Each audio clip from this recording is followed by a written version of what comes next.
ಒಂದು ಕಲಿತರೆ ಶಾಲೆಯೊಂದು ತೆರೆದಂತೆ ಎಂಬ ಘೋಷವಾಕ್ಯದಿಂದ ಇವತ್ತಿನ ವಿಡಿಯೋವನ್ನ ಪ್ರಾರಂಭಿಸೋಣ. ನಮಸ್ಕಾರ ಎಲ್ಲರಿಗೂ. ನನ್ನ ಹೆಸರು ಶ್ರೀಧರ್ ರಾಠೋಡ್. ಶ್ರೀ ಕಾಷ್ಟತೇಶ್ವರ ಶಿಕ್ಷಣ ಮಹಾವಿದ್ಯಾಲಯದ ಪ್ರಶಿಕ್ಷಣಾರ್ಥಿಯಾಗಿದ್ದು, ಇವತ್ತು ನಾವು ಸಾವಿತ್ರಿಬಾಯಿ ಫುಲೆ ಅವರ ಜೀವನದ ಚರಿತ್ರೆಯ ಬಗ್ಗೆ, ಭಾರತದ ಹೆಮ್ಮೆಯ ಪುತ್ರಿ, ಭಾರತದ ಹೆಮ್ಮೆಯ ಮಹಿಳೆ, ಭಾರತದ ಪ್ರಥಮ ಮಹಿಳಾ ಶಿಕ್ಷಕಿಯ ಬಗ್ಗೆ ನಾವು ಈ ವಿಡಿಯೋದಲ್ಲಿ ತಿಳಿಯುತ್ತೇವೆ. ನಾವೆಲ್ಲರೂ ಕೂಡ ನೋಡ್ತೇವೆ, ಭಾರತ ದೇಶದ ರಾಷ್ಟ್ರಪತಿ ಪ್ರಸ್ತುತವಾಗಿ ಯಾರಾದರಪ್ಪ ಅಂದ್ರ ಒಬ್ಬ ಮಹಿಳೆ, ಶ್ರೀಮತಿ ದ್ರೌಪದಿ ಮುರ್ಮು ಅವರು. ಈಗ ಮಹಿಳೆಯರಿಗೆ ನಾವು ಸಾಕಷ್ಟು ಗೌರ್ಮೆಂಟ್ ಜಾಬ್ ಗಳನ್ನು ನೋಡ್ತೇವೆ, ರಾಜಕಾರಣದಲ್ಲಿ ನೋಡ್ತೇವೆ. ಎಷ್ಟೋ ಮಹಿಳೆಯರು ಮುಖ್ಯಮಂತ್ರಿಯಾಗಿ ಸೇವೆಯನ್ನು ಸಲ್ಲಿಸಿದ್ದಾರೆ, ರಾಷ್ಟ್ರಪತಿಯಾಗಿ ಪ್ರಸ್ತುತವಾಗಿ ಸೇವೆಯನ್ನು ಸಲ್ಲಿಸುತ್ತಿದ್ದಾರೆ. ಭಾರತದ ಹಣಕಾಸು ಸಚಿವರು ನಿರ್ಮಲಾ ಸೀತಾರಾಮನ್ ಅವರು ಕೂಡ ಸೇವೆಯನ್ನು ಸಲ್ಲಿಸುತ್ತಿದ್ದಾರೆ. ಇವೆಲ್ಲವೂ ಕೂಡ ಭಾರತದ ಮೊದಲ ಮಹಿಳಾ ರಾಷ್ಟ್ರಪತಿ ಶ್ರೀಮತಿ ಪ್ರತಿಭಾ ದೇವಿ ಸಿಂಗ್ ಪಾಟೀಲ್, ಭಾರತದ ಮೊದಲ ಮಹಿಳಾ ಪ್ರಧಾನಮಂತ್ರಿ ಶ್ರೀಮತಿ ಇಂದಿರಾ ಗಾಂಧಿ ಅವರು. ಇವೆಲ್ಲವೂ ಯಾವಾಗ ಆಗಲಿಕ್ಕೆ ಸಾಧ್ಯ ಇದೆ? ಯಾವಾಗ ಸಾಧ್ಯವಾಯಿತು ಸರ್? ಇವೆಲ್ಲವೂ ಒಂದಾನೊಂದು ಕಾಲದಲ್ಲಿ ಮಹಿಳಾ ಶಿಕ್ಷಣಕ್ಕೆ ಯಾರು ಕೂಡ ಒತ್ತು ಕೊಡ್ತಿದ್ದಿಲ್ಲ. ಮಹಿಳೆಯರು ಬರೇ ಅಡಿಗೆ ಮನೆಗೆ ಸೀಮಿತ, ಮಕ್ಕಳು ಹೋರುವ ಯಂತ್ರ ಅಂತ ತಿಳ್ಕೊಂಡ್ಬಿಟ್ಟಿದ್ರು. ಮಹಿಳೆಯರಿಗೆ ಶಿಕ್ಷಣವನ್ನು ಕೊಡಬಾರದೆಂಬ ಒಂದು ಮೂಢನಂಬಿಕೆ ಇತ್ತು, ಬಾಲ್ಯ ವಿವಾಹ ಎಂಬ ಪದ್ಧತಿ ಇತ್ತು. ಇವೆಲ್ಲವನ್ನು ಹೋಗಲಾಡಿಸಿದವರು ಯಾರು? ಅವರೇ ಹೆಮ್ಮೆಯ ಪುತ್ರಿ, ಭಾರತ ದೇಶದ ಹೆಮ್ಮೆಯ ಪುತ್ರಿ ಯಾರಿದ್ರೆ ಅವರೇ ಸಾವಿತ್ರಿಬಾಯಿ ಫುಲೆ ಅವರು. ಸಾವಿತ್ರಿಬಾಯಿ ಫುಲೆ ಅವರು ಪಟ್ಟಂತಹ ಕಷ್ಟ ಪರಿಶ್ರಮ ಅಷ್ಟಿಷ್ಟಿಲ್ರಿ. ನಾವು ಇವತ್ತು ಬರೇ ನಾನು ಬಾಯಿ ಮಾತಲೆ ಹೇಳ್ಬಿಟ್ರ ಅದನ್ನ ನಾನು ವರ್ಣಿಸಲಿಕ್ಕೆ ಸಾಧ್ಯವಿಲ್ಲ ಸ್ನೇಹಿತರೆ. ಸಾವಿತ್ರಿಬಾಯಿ ಫುಲೆ ಅವರು ಪಟ್ಟಂತಹ ಕಷ್ಟಗಳು ಸಾವಿರಾರು ಇವೆ. ಅವರು ಶಾಲೆಗೆ ಹೋಗುವಾಗ ಪಟ್ಟಂತಹ ಕಷ್ಟಗಳು, ಅವರು ಬಾಲ್ಯದಲ್ಲಿ ಕಂಡಂತಹ ಕಷ್ಟಗಳು, ಅವರ ಒಂದು ಜೀವನದ ಸಾಧನೆ ಬಗ್ಗೆ ನಾವು ಈ ವಿಡಿಯೋದಲ್ಲಿ ತಿಳಿಯುತ್ತೇವೆ ಸ್ನೇಹಿತರೆ. ನೋಡಿ, ಈ ಸಾವಿತ್ರಿಬಾಯಿ ಫುಲೆ ಅವರ ಬಗ್ಗೆ ನಾನು ಪೂರ್ತಿಯಾಗಿ ವರ್ಣಿಸಲಿಕ್ಕೆ ಸಾಧ್ಯವಿಲ್ಲ. ಒಂದು ಅಲ್ಪ ಸ್ವಲ್ಪ ಮಾಹಿತಿಯನ್ನು ನಾನು ಈ ಇಂಟರ್ನೆಟ್ ನಿಂದ ತೆಗೆದುಕೊಂಡಿದ್ದೇನೆ. ಸೊ ನಿಮಗೆ ಅಲ್ಪ ಸ್ವಲ್ಪ ಮಾಹಿತಿಯನ್ನು ಕೊಡುತ್ತೇನೆ. ಇದರಲ್ಲಿ ಏನಾದರೂ ತಪ್ಪದಾಗಿದ್ರೆ ದಯವಿಟ್ಟು ಕ್ಷಮಿಸಬೇಕು. ಸಾವಿತ್ರಿಬಾಯಿ ಫುಲೆ ಅವರು 1831ರಲ್ಲಿ ಜನವರಿ 3ರಂದು ಮಹಾರಾಷ್ಟ್ರದ ನೈಗಾಂವ್ ಎಂಬ ಸಣ್ಣ ಹಳ್ಳಿಯಲ್ಲಿ ಜನಿಸಿದರು. ಅವರ ತಂದೆ ಖಂಡೋಜಿ ಮತ್ತು ತಾಯಿ ಲಕ್ಷ್ಮೀಬಾಯಿ. ಆ ಕಾಲದಲ್ಲಿ ಹೆಣ್ಣು ಮಕ್ಕಳಿಗೆ ಶಿಕ್ಷಣ ನೀಡುವುದು ಯಾರು ಕೂಡ ಒಪ್ತಿದ್ದಿಲ್ರಿ. ಹೆಣ್ಣು ಮಕ್ಕಳಿಗೆ ಶಿಕ್ಷಣ ಕೊಡುವುದು ಒಪ್ತಿದ್ದಿಲ್ಲ. ಬರೇ ಹೆಣ್ಣು ಮಕ್ಕಳು ಮನೆ ಕೆಲಸ ಮಾಡಬೇಕು, ಅಡುಗೆ ಕಲಿಯಬೇಕು, ಬೇಗ ಮದುವೆ ಆಗಬೇಕು, ಎಲ್ಲ ಕಡೆ ಇದೇ ನಂಬಿಕೆ ಹರಡಿತ್ರಿ. ಆದ್ರ ಈ ಎಲ್ಲಾ ನಂಬಿಕೆ ಇರುವುದರಿಂದ ಸಾವಿತ್ರಿಬಾಯಿ ಫುಲೆ ಅವರಿಗೆ ಪ್ರಾರಂಭಿಕ ವಯಸ್ಸಿನಲ್ಲಿ ಶಿಕ್ಷಣದಿಂದ ಅವರು ಬಹಳಷ್ಟು ವಂಚಿತರಾಗಿಬಿಡ್ತಾರ. ಕೇವಲ 9 ವರ್ಷದ ವಯಸ್ಸಿನಲ್ಲಿಯೇ ಸಾವಿತ್ರಿಬಾಯಿ ಫುಲೆ ಅವರಿಗೆ 13 ವರ್ಷದ ಜ್ಯೋತಿಬಾ ಫುಲೆ ಅವರ ಜೊತೆ ಮದುವೆ ಆಗ್ಬಿಡ್ತಾರೆ. ಆದ್ರ ಇದು ಆಗಿದ್ದು ಬಹಳ ಚಲೋ ರೀ. ಯಾಕಂದ್ರ ಜ್ಯೋತಿಬಾ ಫುಲೆ ಅವರು ಒಬ್ಬ ಶಿಕ್ಷಣವಂತ, ಸಮಾಜ ಸುಧಾರಕ, ಸಮಾಜ ಸೇವೆ ವ್ಯಕ್ತಿಯಾಗಿರ್ತಾನ್ರಿ. ಜ್ಯೋತಿಬಾ ಫುಲೆ ಅವರು ಕೂಡ ಬಹಳಷ್ಟು ಕಠಿಣ ಪರಿಶ್ರಮ ಪಟ್ಟಾರ್ರಿ. ನಾವೆಲ್ಲರೂ ಹೇಳ್ತೇವೆ ತಾಯಿಯೇ ಮೊದಲ ಗುರು ಅಂತ ಹೇಳ್ತೇವೆ. ಆದ್ರ ಇಲ್ಲಿ ಹಿಂಗಿರ್ಲಿಲ್ರಿ. ಈ ಸಾವಿತ್ರಿಬಾಯಿ ಫುಲೆ ವಿಚಾರದಲ್ಲಿ ತಾಯಿಯೇ ಮೊದಲ ಗುರು ಇದ್ದಿದ್ದಿಲ್ರಿ. ಇಲ್ಲಿ ಪತಿಯೇ ಮೊದಲ ಗುರು ಆಗಿದ್ರು, ಪತ್ನಿಗೆ ಪತಿಯೇ ಮೊದಲ ಗುರು ಆಗಿದ್ರು. ಅವರಿಗೆ ಪ್ರಾರಂಭದಲ್ಲಿ ಕಲಿಯುವಾಗ ಸಾಕಷ್ಟು ಕಷ್ಟಗಳು ಉಂಟಾದವ್ರಿ. ಎಲ್ಲಾ ಮಹಿಳೆಯರು ನೀವು ಜ್ಯೋತಿಬಾ ಫುಲೆ ಅವರಿಗೂ ಕೂಡ ಧನ್ಯವಾದ.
ಎಲ್ಲ ಸಮಾಜ ಹಾಳಾಗತ್ತ ನೋಡ್ರಿ. ಹೆಂಗಸಿಗೆ ವಿದ್ಯೆ ಕೊಟ್ರೆ ಮನೆ ಹಾಳಾಗತ್ತಂತ ಆಗಿನ ಜನರು ಎಲ್ಲರೂ ಅಂತಿದ್ರಿ. ಹೆಂಗಸಿಗೆ ವಿದ್ಯೆಯನ್ನು ಕೊಟ್ಟರೆ ಮನೆ ಹಾಳಾಗುತ್ತಂತ ಆಗಿನ ಜನರು ಆಲೋಚನೆ ಇತ್ರಿ. ಬಟ್ ನೋಡ್ರಿ, ಆದರೂ ಜ್ಯೋತಿಬಾ ಫುಲೆ, ಸಾವಿತ್ರಿಬಾಯಿ ಫುಲೆ ಅವರಿಗೆ ಅಕ್ಷರಾಭ್ಯಾಸವನ್ನು ಮಾಡಿಸ್ತಾರೆ, ಅಕ್ಷರಾಭ್ಯಾಸವನ್ನು ಮಾಡಿಸ್ತಾರೆ. ಅವರಿಗೆ ಓದಲು ಬರೆಯಲು ಸಮಾಜದಲ್ಲಿ ಶಿಕ್ಷಕರ ಪಾತ್ರವನ್ನು ತಿಳಿಯಲು ಬಹಳಷ್ಟು ಸಹಾಯ ಮಾಡಿದ ವ್ಯಕ್ತಿ ಯಾರಾದರೂ ಇದ್ರೆ ಅವರೇ ಭಾರತದ ಹೆಮ್ಮೆಯ ಪುತ್ರ, ಹೆಮ್ಮೆಯ ಶಿಕ್ಷಕ ಜ್ಯೋತಿಬಾ ಫುಲೆ ಅಂತ ನಾವು ಹೇಳ್ತೇವೆ. ಏಕೆಂದರೆ ಮೊಟ್ಟ ಮೊದಲಿಗೆ ಸಾವಿತ್ರಿಬಾಯಿ ಫುಲೆ ಅವರಿಗೆ ಬಹಳಷ್ಟು ಕಲಿಯಲು, ವಿದ್ಯಾಭ್ಯಾಸ ಕಲಿಯಲು ಬಹಳಷ್ಟು ಕಷ್ಟವಾಗ್ತದ್ರಿ. ಯಾಕಪ್ಪ ಅಂದ್ರ ಪ್ರಾರಂಭಿಕ ಜೀವನದ ಹಂತದಲ್ಲಿ ಅವರಿಗೆ ಶಿಕ್ಷಣದಿಂದ ಬಹಳಷ್ಟು ವಂಚಿತರಾಗಿರ್ತಾರ. ಇಷ್ಟೊಂದು ಎಲ್ಲಾ ಸಾಕಷ್ಟು ಕಷ್ಟಗಳನ್ನ ಅನುಭವಿಸಿಕೊಂಡು, ಎಷ್ಟೇ ಕಷ್ಟ ಬಂದ್ರು ಎಲ್ಲವನ್ನ ಅನುಭವಿಸಿಕೊಂಡು ಜ್ಯೋತಿಬಾ ಫುಲೆ ಅವರು ತನ್ನ ಹೆಂಡತಿಯನ್ನ ತರಬೇತಿಯನ್ನ ಕೊಡ್ತಾರ. ಸಾವಿತ್ರಿಬಾಯಿ ಫುಲೆ ಅವರು ಇಷ್ಟಪಟ್ಟು ಮತ್ತು ಕಷ್ಟಪಟ್ಟು ಒಬ್ಬ ವಿದ್ಯಾವಂತ ಶಿಕ್ಷಕಿಯಾಗಿ ಹೊರಹೊಮ್ಮತಾರ. ನಂತರ ಅವರು ಶಿಕ್ಷಕರ ತರಬೇತಿಯನ್ನ ಪಡೆದು ಭಾರತದ ಮೊದಲ ಮಹಿಳಾ ಶಿಕ್ಷಕಿಯಾಗಿ ಹೊರಹೊಮ್ಮತಾರೆ. ಇದು ನಮ್ಮ ಹೆಮ್ಮೆಯ ವಿಷಯ. ಈ ಜ್ಯೋತಿಬಾ ಫುಲೆ ಅವರು ಸಾವಿತ್ರಿಬಾಯಿ ಫುಲೆ ಅವರಿಗೆ ಕಲಿಸುವಂತ ಸಂದರ್ಭದಲ್ಲಿ ಸಾಕಷ್ಟು ಕಷ್ಟಗಳು ಬರ್ತಾವ್ರಿ. ಊರಿನ ಜನರೆಲ್ಲರೂ ಬಂದು ಈ ಜ್ಯೋತಿಬಾ ಫುಲೆ ಅಂದ್ರೆ ಸಾವಿತ್ರಿಬಾಯಿ ಫುಲೆ ಅವರ ಮಾವಂದರಿಗೆ ಕಿವಿ ಚುಚ್ತಾರೆ. ಹೆಣ್ಮಕ್ಳಿಗೆ ಸಾಲಿ ಕಲಿಸ್ಬೇಡ್ರಿ, ನಿಮಗೆ ಮನಿ ಹಾಳು ಮಾಡಿಬಿಡ್ತಾರ, ಸಮಾಜ ಏನು ಬೈತದ ಅಂತ ಹೇಳಿದಾಗ ಜ್ಯೋತಿಬಾ ಫುಲೆ ಅವರಿಗೆ ಅವರ ಒಂದು ಸ್ವಂತ ತಂದೆನೆ ಮನಿ ಬಿಟ್ಟು ಹೊರಗೆ ಹಾಕ್ಬಿಡ್ತಾನ್ರಿ. ಇಂತ ಕಷ್ಟವನ್ನ ಪಟ್ಟು ನಿಮಗೋಸ್ಕರ ತನ್ನ ಹೆಂಡತಿಯನ್ನ ನಾನು ಕಲಿಸಲೇಬೇಕು, ಈ ಸಮಾಜದಲ್ಲಿ ಹೆಣ್ಣು ಮಕ್ಕಳ ಶಿಕ್ಷಣವನ್ನು ಜಾರಿಗೆ ತರಲೇಬೇಕಂತ ಮನೆಯಿಂದ ಹೊರಗೆ ಹೋಗಿ ನಿಮ್ಮ ಸಂಬಂಧ ಇಷ್ಟೆಲ್ಲಾ ಕಷ್ಟಪಟ್ಟು ಈಗೆಲ್ಲಾ ನಾವು ಎಲ್ಲಾ ಪೋಸ್ಟ್ ಗಳಲ್ಲಿ, ಎಲ್ಲಾ ಒಂದು ಫೀಲ್ಡ್ ಗಳಲ್ಲಿ ನಾವು ಹೆಣ್ಣು ಮಕ್ಕಳಿಗೆ ನೋಡಲಿಕ್ಕೆ ಚಾನ್ಸ್ ಇದೆ ಸ್ನೇಹಿತರೆ. ಮುಂದೆ ಕಷ್ಟಪಟ್ಟು ಸಾವಿತ್ರಿಬಾಯಿ ಫುಲೆ ಅವರು ಶಿಕ್ಷಣ ಅಭ್ಯಾಸವನ್ನು ಕಲಿತು ಶಿಕ್ಷಕ ತರಬೇತಿಯನ್ನು ಪಡೆದುಕೊಂಡು ಭಾರತದ ಮೊದಲ ಮಹಿಳಾ ಶಿಕ್ಷಕಿಯಾಗಿ ಹೊರಹೊಮ್ಮತಾರೆ ಸ್ನೇಹಿತರೆ. ಅದೇ ರೀತಿ 1848ರಲ್ಲಿ ಜ್ಯೋತಿಬಾ ಫುಲೆ ಮತ್ತು ಸಾವಿತ್ರಿಬಾಯಿ ಫುಲೆ ಅವರು ಪುಣೆಯಲ್ಲಿ ಮೊದಲ ಹೆಣ್ಣು ಮಕ್ಕಳ ಶಾಲೆಯನ್ನ ಪ್ರಾರಂಭ ಮಾಡುತ್ತಾರೆ. ಇದು ಭಾರತದ ಇತಿಹಾಸದಲ್ಲಿ ದೊಡ್ಡ ಕ್ರಾಂತಿಯಾಗಿತ್ತು. ಆದರೆ ಸಮಾಜದ ಅನೇಕ ಜನರಿಗೆ ಇದು ಇಷ್ಟವಾಗಿರಲಿಲ್ಲ. 1848ರಲ್ಲಿ ಭಾರತದಲ್ಲಿ ಪುಣೆ ಎಂಬ ಊರಿನಲ್ಲಿ, ಪುಣಾ ಅಂತಿರಲ್ಲಿ, ಪುಣೆಯಲ್ಲಿ ಮೊದಲ ಹೆಣ್ಣು ಮಕ್ಕಳ ಶಾಲೆಯನ್ನ ಪ್ರಾರಂಭ ಮಾಡ್ತಾರೆ. ಆದ್ರೆ ಸಮಾಜದ ವ್ಯಕ್ತಿಗೆ ಇದು ಇಷ್ಟ ಆಗಿರ್ಲಿಲ್ಲ. ನೋಡ್ ಮುಂದೆ ಪ್ರತಿದಿನ ಶಾಲೆಗೆ ಹೋಗುವಾಗ ಕೆಲವರು ಅವರನ್ನ ಅವಮಾನ ಮಾಡುತ್ತಿದ್ದರು, ಕೆಲವರು ಬೈಯುತ್ತಿದ್ದರು, ಕೆಲವರು ಕಲ್ಲು ಎಸೆಯುತ್ತಿದ್ದರು, ಕೆಲವರು ಅವರ ಮೈ ಮೇಲೆ ಮಣ್ಣು, ಇಲ್ಲಿ ಒಂದು ಶಬ್ದ ಯೂಸ್ ಮಾಡ್ತೀನಿ, ದಯವಿಟ್ಟು ನನಗೆ ಕ್ಷಮಿಸಿ, ಇಲ್ಲಿ ನಾವು ಏನು ಹೆಂಡಿ ಏನಂತೇವಲ್ರಿ, ಹೆಂಡಿ ಕೂಡ ಅವರ ಮೇಲೆ ಒಗಿತಿದ್ರು ಅನ್ನೋದನ್ನ ನಾವು ನೋಡ್ತೀವಿ. ಆದ್ರ ಆ ಮಹಿಳೆ ಎಷ್ಟು ಧೈರ್ಯವಂತ ಮಹಿಳೆ ಅಂದ್ರೆ ಒಂದು ಎಕ್ಸ್ಟ್ರಾ ಸೀರೆಯನ್ನ ತನ್ನ ಬ್ಯಾಗ್ ನಲ್ಲಿ ಇಟ್ಕೊಂಡು ಹೋಗ್ತಿದ್ರು. ಒಂದು ಬಹಳಷ್ಟು ಹಳೆಯ ಸೀರೆಯನ್ನ ಹಾಕೊಂಡು ಎಲ್ಲ ಊರಿನ ಜನರು ಕಲ್ಲಿಯಂತ್ರ ಹೊಡಿತಿದ್ರು, ರಾಡಿಯನ್ನು ಒಗಿತಿದ್ರು, ಕೆಸರನ್ನು ಒಗಿತಿದ್ರು, ಕಲ್ಲನ್ನು ಒಗಿತಿದ್ರು.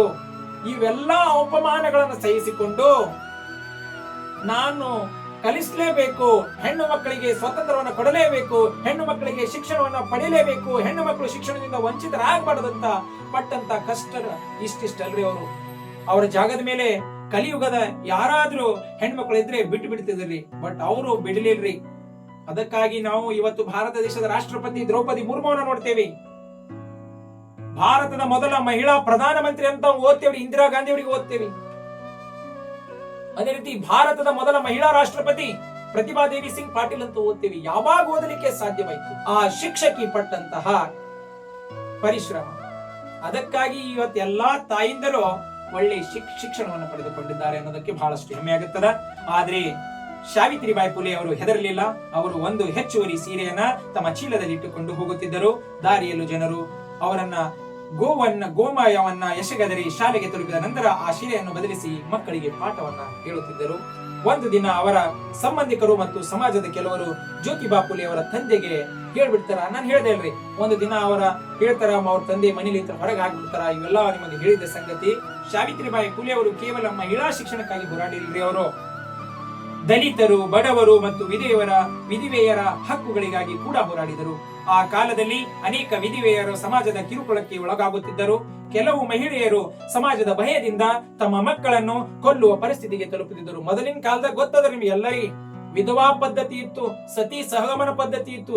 ಇವೆಲ್ಲವೂ ಎಂತ ಪದ್ಧತಿಗಳು ಇದ್ವಪ್ಪ ಅಂದ್ರೆ, ಒಂದು ವೇಳೆ ಏನಾದ್ರೂ ಆ ಗಂಡ ಸತ್ ಹೋಗ್ಬಿಟ್ರೆ ಎಲ್ಲಾ ಹೆಂಡತಿಯರಿಗೆ ಏನ್ ಮಾಡ್ತಿದ್ರಪ್ಪ ಅಂದ್ರ ಅದೇ ಗಂಡ ಸತ್ತಂತ ಸುಡುವಂತ ಅಗ್ನಿಯಲ್ಲಿ ಹೆಣ್ಣು ಮಕ್ಕಳಿಗೆ ಆ ಒಂದು ಅಗ್ನಿಯಲ್ಲಿ ಹಾಕ್ಬಿಡ್ತಿದ್ರು. ಈ ಎಲ್ಲಾ ಒಂದು ಪದ್ಧತಿಗಳನ್ನ ಹೋಗಲಾಡಿಸ್ಲಿಕ್ಕೆ ಜ್ಯೋತಿಬಾ ಫುಲೆ ಅವರು, ರಾಜಾರಾಮ್ ಮೋಹನ್ ರಾಯ್ ಅವರು, ಸಾವಿತ್ರಿಬಾಯಿ ಫುಲೆ ಅವರು ಕಷ್ಟಗಳನ್ನ ಪಟ್ಟಿದ್ದಾರೆ. ಅವರ ಕಷ್ಟಗಳನ್ನು ನಾವು ಇಂದು ಸ್ಮರಿಸಬೇಕು. ಸ್ಮರಿಸಲಿಲ್ಲಪ್ಪ ಅಂದ್ರ ಮುಂದೊಂದು ದಿನ ನಮಗೆ ಬಹಳಷ್ಟು ಪಶ್ಚಾತ್ತಾಪವಾಗುತ್ತದೆ. ನೋಡ್ರಿ, ಒಮ್ಮೆ ಒಬ್ಬ ವಿಧವೆ ಮಗುವನ್ನು ಅವರು ದತ್ತು ಪಡೆದುಕೊಂಡು ಆ ಮಗುವಿಗೆ ಯಶವಂತ್ ಅಂತ ಹೆಸರಿಡುತ್ತಾರೆ. ಆ ನಂತರ ಆ ಮಗುವನ್ನ ವೈದ್ಯನಾಗಿ ಬೆಳೆಸಿದರು. ನೋಡ್ರಿ, ಸಾವಿತ್ರಿಬಾಯಿ ಫುಲೆ ಅವರು ನೋಡ್ರಿ, ಒಬ್ಬಾಕಿ ಗರ್ಭಿಣಿ ಮಹಿಳೆ ಇರ್ತಾಳ್ರಿ. ಆ ಗರ್ಭಿಣಿ ಮಹಿಳೆ ಆತ್ಮಹತ್ಯೆ ಮಾಡ್ಕೋಬೇಕಂತ ಹೋಗ್ತಿರ್ತಾಳ್ರಿ. ಆದ್ರ ಸಾವಿತ್ರಿಬಾಯಿ ಫುಲೆ ಅವರು ಆ ಮಹಿಳೆಯನ್ನ ತಡೆದುಕೊಂಡು, ಸಾವಿತ್ರಿಬಾಯಿ ಫುಲೆ ಮತ್ತು ಸಾವಿತ್ರಿಬಾಯಿ ಫುಲೆ ಅವರ ಫುಲೆ ದಂಪತಿಗಳು ಆ ಮಹಿಳೆಯನ್ನು ತಡೆದುಕೊಂಡು ನೀನು ಸಾಯಬೇಡ, ನಾವು ನಿನ್ನ ಮಗುವನ್ನ ದತ್ತು ತೆಗೆದುಕೊಳ್ಳುತ್ತೇವೆ ಅಂತ ಆ ಮಗುವನ್ನ ದತ್ತು ತಗೊಂಡು ಆ ಮಗುವಿಗೆ ಚೆನ್ನಾಗಿ ಬೆಳೆಸಿ ಮುಂದೆ ವೈದ್ಯನಾಗಿ ಮಾಡ್ತಾರಲ್ವಾ, ಅಂತ ಒಂದು ಶಿಕ್ಷಕಿ ನಮ್ಮ ಸಮಾಜಕ್ಕೆ ಬೇಕ್ರಿ, ಅಂತ ಒಬ್ಬ ಮಹಿಳೆ ನಮ್ಮ ಸಮಾಜಕ್ಕೆ ಬೇಕ್ರಿ ಅಂತ ನಾವು ಯಾವಾಗ ನೋಡ್ತೀವಿ? 18ನೇ ಶತಮಾನದಲ್ಲಿ ನೋಡಿದೇವಿ. 21ನೇ ಶತಮಾನದಲ್ಲಿ ಮಹಿಳೆಯರ ಈ ಉನ್ನತ ಸ್ಥಾನಕ್ಕೆ, ಈ ಉನ್ನತ ಸಾಧನೆಗೆ ಕಾರಣೀಭೂತರು ಯಾರಾದರೂ ಆದ್ರೆ ಅವರು ಸಾವಿತ್ರಿಬಾಯಿ ಫುಲೆ ಅಂತ ನಾವು ಹೆಮ್ಮೆಯಿಂದ ಹೇಳ್ಕೋಬೇಕು. ಇವರು ಅಷ್ಟೇ ಅಲ್ಲದೆ ಇವರು ಪಟ್ಟಂತಹ ಪರಿಶ್ರಮಗಳು ಸಾಕಷ್ಟಿವೆ. ಇವರು 1848ಕ್ಕೂ ಅಧಿಕ ವರ್ಷದ ನಂತರ ಈ ಪುಣೆಯಲ್ಲಿ ಪ್ಲೇಗ್ ರೋಗ ಬರ್ತದ್ರಿ. ಅವಾಗ ಪ್ಲೇಗ್ ರೋಗ ಅನ್ನೋದು ಬಹಳಷ್ಟು ಡೇಂಜರ್. ಇದು ಇಲಿ ಕಡಿಯೋದ್ರಿಂದ ಬರ್ತದ್ರಿ. ಇಲಿಯಿಂದ ಹರಡುವಂತ ರೋಗವನ್ನ ಪ್ಲೇಗ್ ರೋಗ ಅಂತ ಕರಿತೇವೆ ನಾವು. ಇಲಿಯಿಂದ ಹರಡುವಂತ ರೋಗವನ್ನ ಪ್ಲೇಗ್ ರೋಗ ಅಂತ ಕರಿತೇವೆ. ಈ ಪ್ಲೇಗ್ ರೋಗದ ಯಾರ್ಯಾರು ರೋಗಿಗಳು ಇರ್ತಾರಲ್ಲ, ತಮ್ಮ ಮಗ ಯಶವಂತ ಏನಿರ್ತಾನಲ್ಲ, ದತ್ತು ಮಗ ಯಶವಂತನಿಗೆ ಏನ್ ಡಾಕ್ಟರ್ ಮಾಡಿಸಿರ್ತಾಳಲ್ಲ, ಈ ಡಾಕ್ಟರ ಮತ್ತು ತನ್ನ ಮಗ ವೈದ್ಯ ಮತ್ತು ಸಾವಿತ್ರಿಬಾಯಿ ಫುಲೆ ಅವರು ಪ್ಲೇಗ್ ಹತ್ತಿರುವಂತಹ ರೋಗಿಗಳನ್ನ ತಮ್ಮ ಕೈಯಿಂದ ಔಷಧಿಗಳನ್ನ ಹಚ್ಚಿ ಅವರಿಗೆ ಗುಣ ಮಾಡ್ತಾರ. ಕೊನೆಗೆ ಈ ಹೇಳ್ತಾರ ಅಲ್ಲಿ, ಒಳ್ಳೆಯರಿಗೆ ಕಾಲವಿಲ್ಲ ಅಂತ ಹೇಳ್ತಾರಲ್ರಿ. ಲಾಸ್ಟಿಗೆ ಸಾವಿತ್ರಿಬಾಯಿ ಫುಲೆ ಅವರಿಗೂ ಕೂಡ ಪ್ಲೇಗ್ ರೋಗ ಬಂದು ಅವರ ಕೊನೆಯ ದಿನಮಾನಗಳಲ್ಲಿ ಅವರು ತೀರ್ಕೊಂಡ್ಬಿಡ್ತಾರ. ವಿಧಿ ಹಣೆಬರ ಏನಾದ್ ನೋಡ್ರಿ, ಕೊನೆಗೆ ಅವರಿಗೆ ಪ್ಲೇಗ್ ರೋಗ ಬಂದು ತಮ್ಮ ಪ್ರಾಣವನ್ನ ಬಿಡುತ್ತಾರೆ. ಇಲ್ಲಿ ಬಹಳಷ್ಟು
ಶಿಕ್ಷಕರ ದಿನಾಚರಣೆಯನ್ನು ಆಚರಣೆ ಮಾಡೋಣ ಸ್ನೇಹಿತರೆ.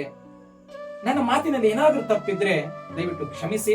ಯಾಕಂದ್ರೆ ಇದು ನನ್ನ ಅನುಭವವನ್ನ ನಿಮ್ ಜೊತೆ ನಾನು ಹಂಚ್ಕೊಳ್ತಿದ್ದೇನೆ. ವಿಡಿಯೋ ಮೂಲಕ ಮಹಿಳಾ ಪ್ರಶಿಕ್ಷಣಾರ್ಥಿಗಳಿಗೆ ಬಹಳಷ್ಟು ಹೆಲ್ಪ್ಫುಲ್ ಆಗಿದೆ, ಖುಷಿಯಾಗಿದೆ ಅಂತ ತಿಳ್ಕೊತೀನಿ. ಏನಾದ್ರೂ ಇದರಲ್ಲಿ ನಾನು ತಪ್ಪು ಮಾಹಿತಿಯನ್ನು ಕೊಟ್ಟಿದ್ರೆ ದಯವಿಟ್ಟು ನನಗೆ ಕ್ಷಮಿಸಿ.